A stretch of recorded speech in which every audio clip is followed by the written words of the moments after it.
What's up, sports fans? It's your man Sean with the F What You Heard podcast slash YouTube channel. I was gonna give you a rundown of last week's scores, but no need to. It's crazy. The theme for last week is we don't know anything about any of these teams, really. The teams that I picked to win lost, and the teams that are sorry that I thought would have lost, they end up winning. So, bottom line, we don't know anything about these teams. It's hard to tell. I don't know whether it's because the league is now so evenly keeled, evenly matched, and there's parity, or it's a any given Sunday kind of league. So let's go right into the things that I want to talk about today. The scores from last week. I'm going to make some picks later on in the show. I'm not going to pick every game, but I'm going to pick 5 or 6 games that I think are the really highly contested games that could go either way. I think the other games are just games, and the teams that I think should win should just automatically win. But again, who knows? So let's talk about the Chargers and what many people deem to be one of the best quarterbacks in the league for quite some time, Phillip Rivers. Coming out of NC State, I thought he was a good quarterback. I thought they would have done a little bit better than they have as a Charger organization. I don't think they should have fired Schottenheimer back in the day when they did, but they did. And to me, they really underachieved ever since. So I think if they had just complimented him and his staff with a couple more pieces, they could have got him over the hump, and Schottenheimer would have had a Super Bowl. But that's neither here nor there. He's gone. So Phillip Rivers, to me, he's in the twilight of his career. I really don't know who the backup is. I'll probably take a look at their roster and see who the backup is, but I don't think they drafted a quarterback in quite some time. I really think they need to take a look at drafting a quarterback in the next 3 to 5 years, because it's just not going to happen with Phillip Rivers. So, had a great career. It's time to move on, really. So Drew Brees, Teddy Bridgewater went up to Seattle and won, and then won against Dallas. He's done a commendable job, in his absence. So I give him and the staff kudos for doing what they did over the past couple of weeks. So, but is he the guy? Is he the man to take over for Drew Brees? He could be, but I wouldn't bet my bottom dollar on it. So he's a good replacement for now. I can see him doing really well in the Saints organization because Sean Payton seems to be a phenomenal coach. Seems to put quarterbacks and other team players in a position to win one-on-one matchups, and ultimately get a W in the column. So that's what it's all about. So I think the jury is still out on Bridgewater. He did great while he was in Minnesota prior to his injury. So could we see the Vikings, Teddy Bridgewater, back? So I think it's a good landing spot for him to stick and stay, because I don't think he'll have the support in another organization without as many weapons as they do there. So me, if I was him, I would sign for a minimum or whatever the case may be until Drew Brees retires and then take over. So if the Saints are willing to invest long term in him. So they might not see it the same way I do, or that Teddy might see it from his vantage point of sticking and staying. So the Dolphins, where do they go from here? I don't know if the new coach has a long-term game plan, but I would say at least give him 2 years.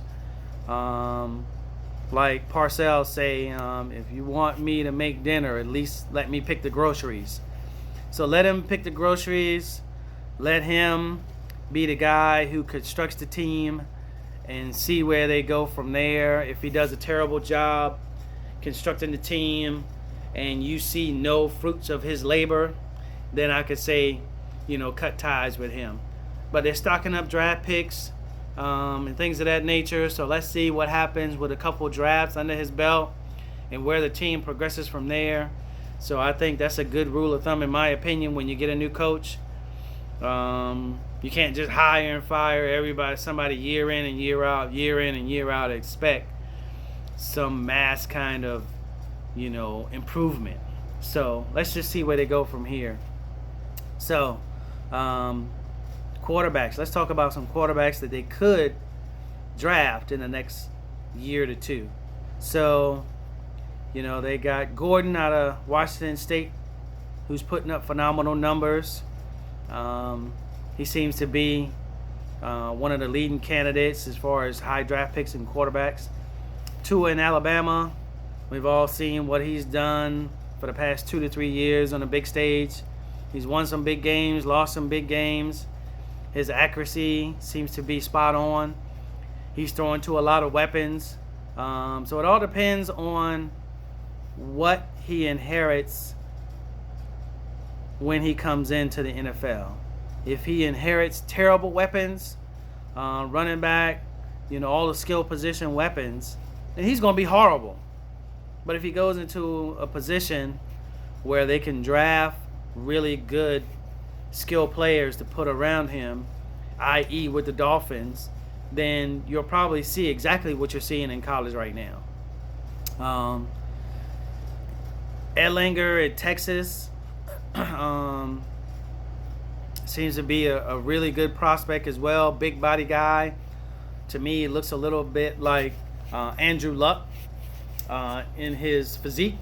So he hasn't really got hurt or anything thus far, but everybody's bigger, stronger, faster in the NFL. So he can be running around like that, or he may end up in Andrew's Luck position as well. So seems to be a good quarterback, from the pocket. But all that running around, dudes gets lumped up in the NFL running around. And if you don't know how to run and slide, i.e. Robert Griffin III, then your career could be shortened. So you got Herbert in Oregon, and then Jalen Hurts, who transferred from Alabama now, putting up excellent numbers at Oklahoma. So again, behind a nice O-line, but with weapons, Hurts can put up, great numbers too. He didn't at Alabama. So he's probably improved his pocket presence, his feel, his anticipation. So if he could continue to progress at Oklahoma,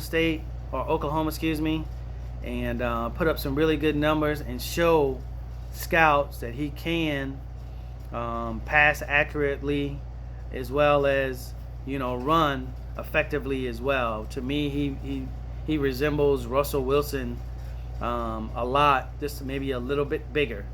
So, Dolphin fans, you got your work cut out for you. I don't know who to pick. Tua's great. I think Jalen Hurts is really a really good quarterback. Herbert out of Oregon, it's tough to see their games West Coast times. So, I may try to take in an Oregon game at some point or look at some highlights and check out Herbert and a couple of these other guys. So, let's talk about these guys right here, the Steelers. I picked Cincinnati to beat the Steelers. It was a battle of 0-3 teams, some terrible teams. And I'm going to talk about the Cincinnati Bengals in my 2-minute rant later on.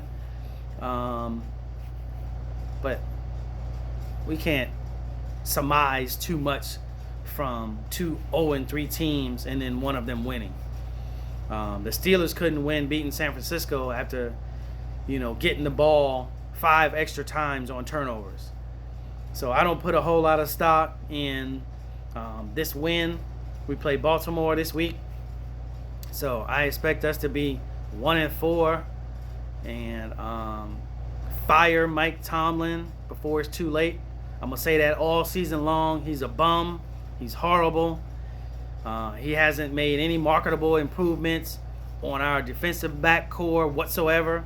He's terrible. Get rid of this bum, Omar Epps lookalike. I can get Omar Epps in there and have a better coaching job, or just as good a coaching job as Tomlin has. So get rid of this bum. The draft picks and the trades and all that stuff, has it made our team better? Little bit. So getting another tight end, getting a defensive back, we're still going to be sorry.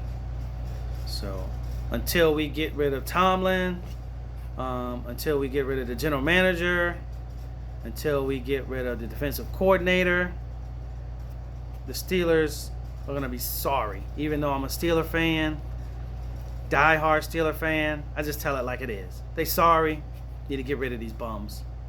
So can't fire the players, so you know what to do. Let's talk about this right quick. The Falcons. So Matt Ryan has been a phenomenal quarterback for the past 12 years. So I didn't think he's been in the league that long, but yeah, 12 years. One Super Bowl appearance in that time frame. He's had a lot of weapons there at his disposal during his time frame.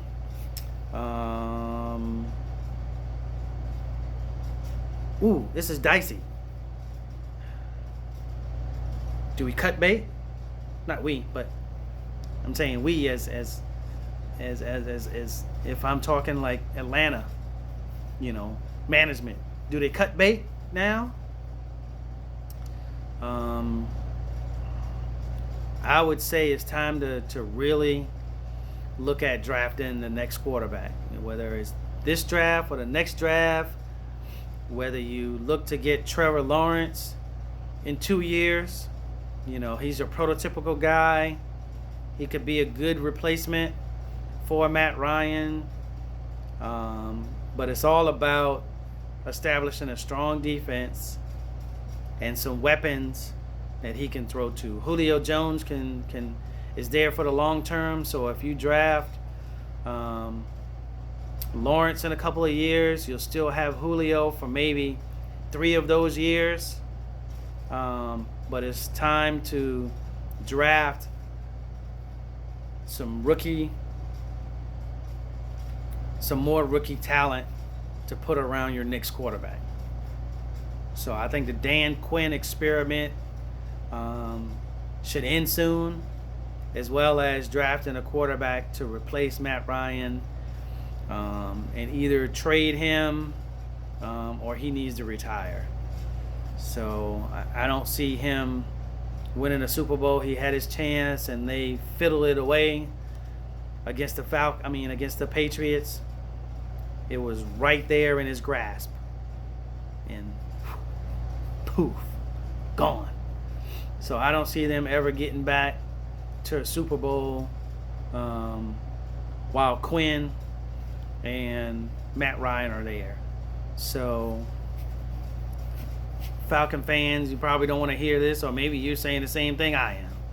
It's time to move on from Quinn and Ryan, and let's get some new blood in here.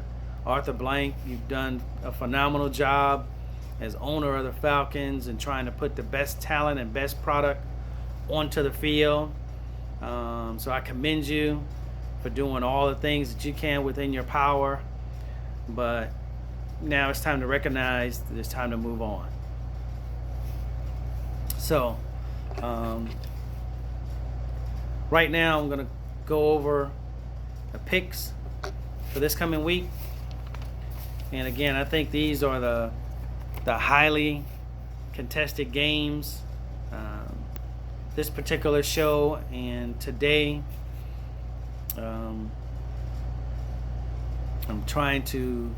I was a little long-winded the first show and podcast, but this time I'm trying to stay within a respectable time frame.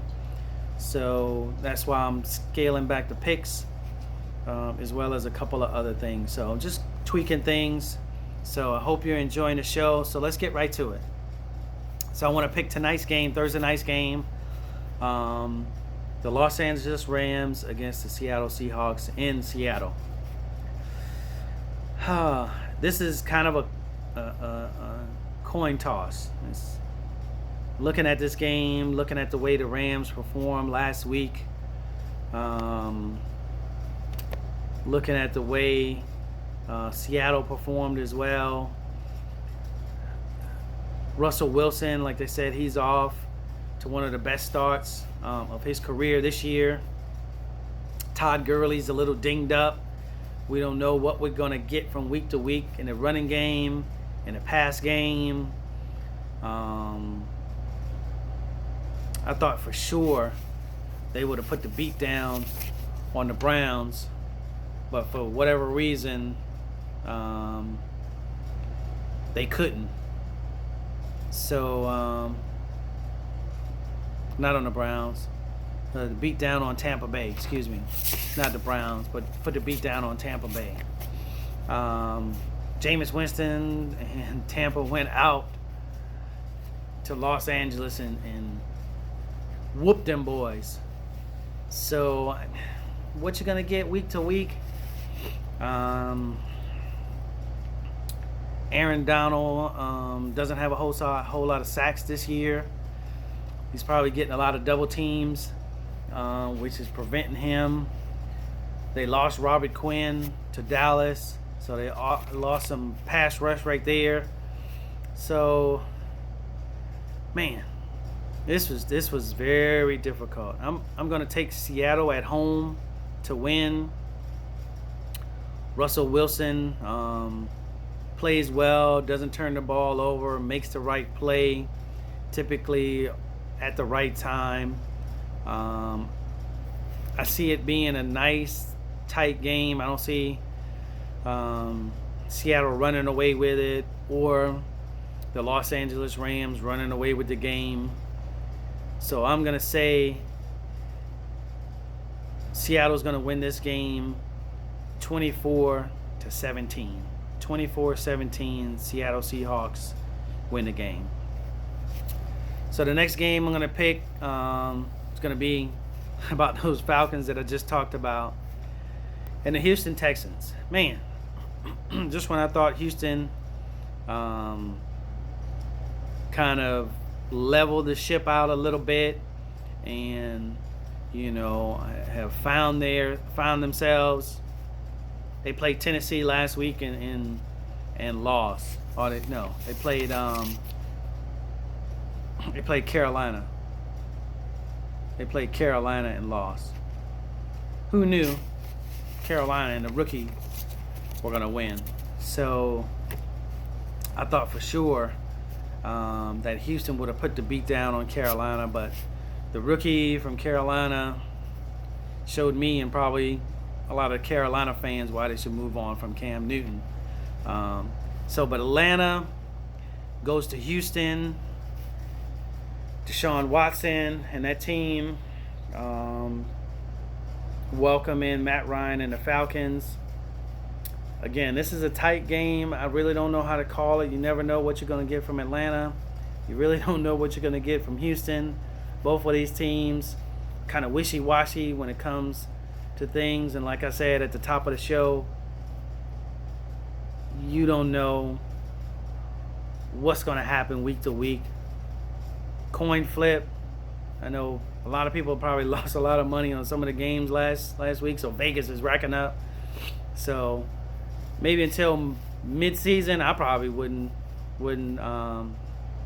place a bet on any teams because you don't know what's what really.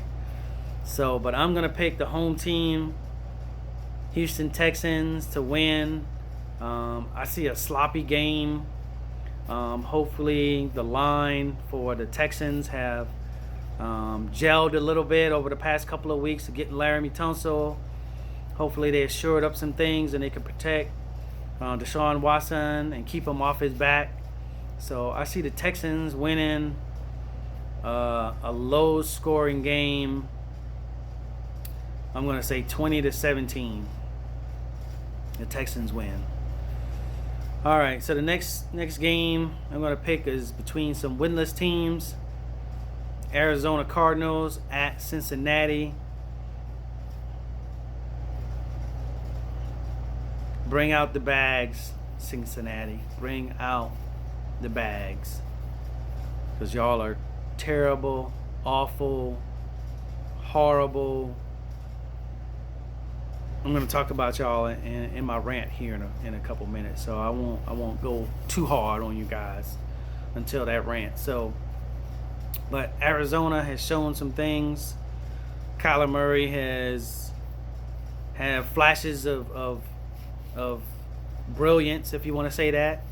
So I could see him. He's very accurate when things present themselves, and he can scoot and scat out of the backfield at some points and outrun some guys.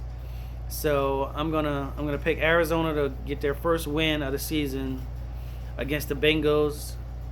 The Bengals are just horrible. So I can't see them, and AJ Green is still out. So I can't fathom them winning this game whatsoever. So Kyler Murray, Larry Fitzgerald and those guys get their first win of the season. I'm not even going to throw a score out there. But I see Arizona at least scoring, 20 to 24 points. I have no idea what Cincinnati is going to put on the board. So 20 to 24 points for Arizona, and they win the game. So the next game I'm going to pick is Minnesota against the Giants. A battle of 2-2 teams, some ups and downs, rookie quarterback. You got your guy, Kirk Cousins. You don't know what you're going to get from them. Alan Thielen. Adam Thielen called out, per se. The scheme, the coach, the quarterback himself. So let's see what the Vikings do. They got a nice stout defense. The rookie's still trying to figure things out.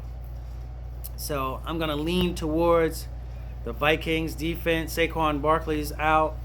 But Jones has seemed to find a way to win without him and other weapons. So we shall see. I got the Minnesota Vikings and the defense pulling out a road win against the New York Giants and giving the rookie his first loss. So we're going to go with a score 28-20. Minnesota Vikings pull off the road win 28-20. The next one, Green Bay Packers against Dallas. A battle of 3-1 teams. Again, this is a coin toss. Both are coming off their first losses of the season.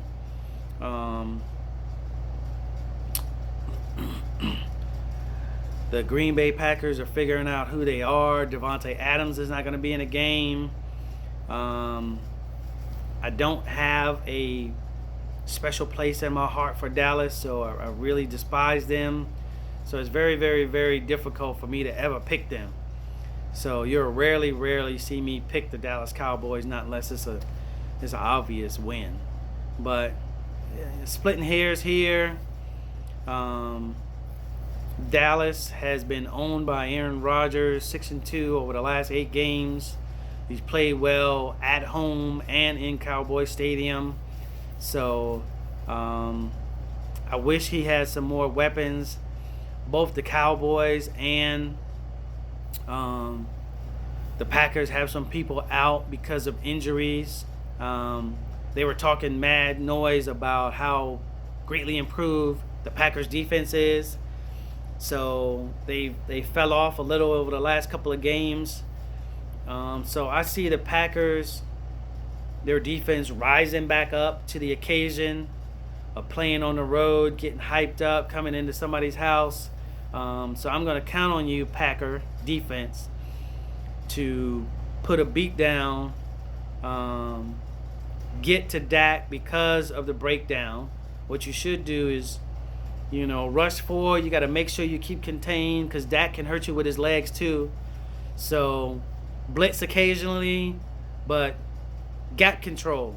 You gotta play gap control when you're rushing Dak Prescott, or he'll kill you with his legs too.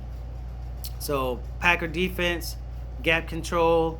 I'm counting on you to put pressure on him, put him on his back.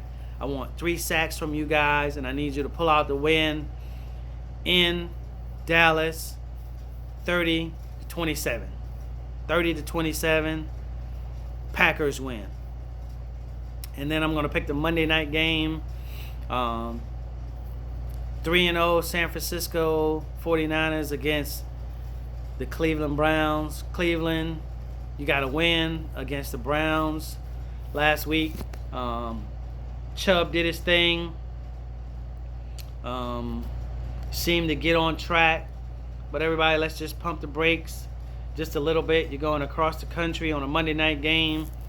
Expectations are going to continue to come your way, and they're going to continue to mount and mount and mount and mount.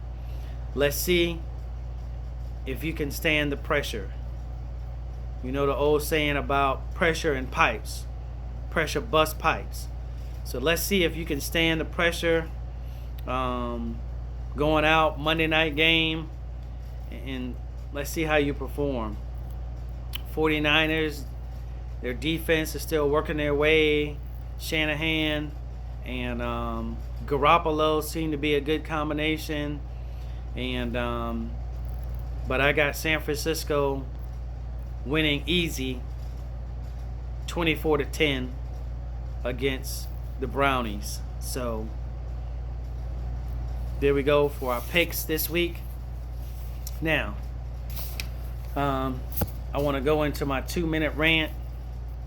And 2-minute rant is going to focus on none other than, like I said earlier, the Cincinnati Bengals. Marvin Lewis is gone, so we can't place the blame at his feet anymore. AJ Green, sidelined. What do? If I was the general manager, I'd trade AJ Green right now. I'd get some draft picks. I'd be shopping Andy Dalton as well, to a team who's looking to get a quarterback or a backup quarterback. I'd be shopping him for draft picks. Because your future, if you stick and stay and stay pat with what you got now, you ain't going nowhere. So, especially as a team is presently constructed, you're not going to be able to challenge for the division. This would have been the best year for you to challenge for the division crown. The Steelers are down. The Browns are still trying to figure their way out or figure things out. The Ravens are still trying to figure things out. So with a veteran quarterback like Andy Dalton and other weapons, this was the best year, Cincinnati Bengals, for you to challenge for the AFC North crown. But you're 0-4. You're horrible. There's no light at the end of the tunnel in terms of this year is concerned. So it's time to let's just tank for Tua or tank for whoever. You and the Dolphins are in the running for, in my opinion, for the worst record in the NFL this year. So you might as well just go all in. Just get rid of AJ Green, get some draft picks, get rid of Andy Dalton, get some draft picks, But you lost. You lost your opportunity, and I don't know how you squandered this opportunity in such a fashion with who you thought was, you know, a good quarterback. The Red Rifle, the Red Pistol, whatever his nickname is, hasn't really had a great season since the season where he was doing so well and then got injured. But Cincinnati fans and other people are probably like wishing they could call Marvin Lewis back to the facility and get him back on board and like, hey, we're sorry. But he's long gone. It is time to cease and desist with this farce of a team and get some draft picks. You know, if you're going to sell this product to the Cincinnati fans, you might as well sell some type of future, because this ain't it. So, ladies and gentlemen, that's my 2-minute rant.